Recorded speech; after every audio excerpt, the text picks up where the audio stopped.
Hi guys, just wanted to talk to you briefly about grain direction and how critical it is when you're making a book. So every paper, every bit of board has a grain direction. And when you're making a book, it's very important that you determine which way that grain is running and allow for that in everything from your paper for inside the book, your spine piece, and even the boards for your cover. So you want the grain direction, if you're making a book like this with a portrait orientation, you want the grain direction to be running top to bottom.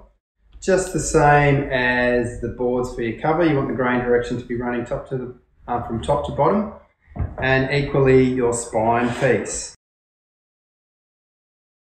What I'm going to do now is just give you a short demonstration of how to pick grain.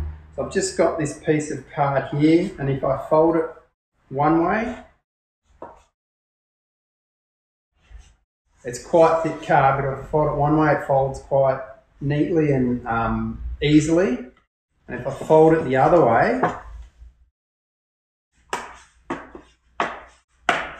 you can see and hear that it's not folding very neatly at all. So that's indicating to me that the grain direction is running this way. So then when I'm cutting all of my stock, I'd be allowing for the grain direction to run that way.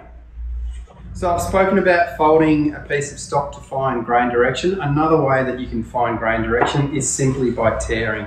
So if I tear this one way, it tears very easily that way. If I turn it the other way and try and tear it, you can see that it doesn't tear as neatly and there's a lot more resistance.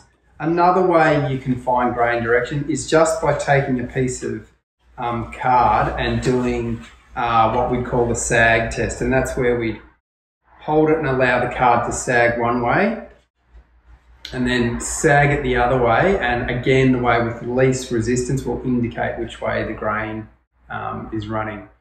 The third test that I know of is what we call the wet test, and that would be where you would take a piece of paper or card that you're using and just slightly wet it with a damp bit of cotton wool, and the paper will curl parallel with the grain. So that will tell you which way the grain is also running.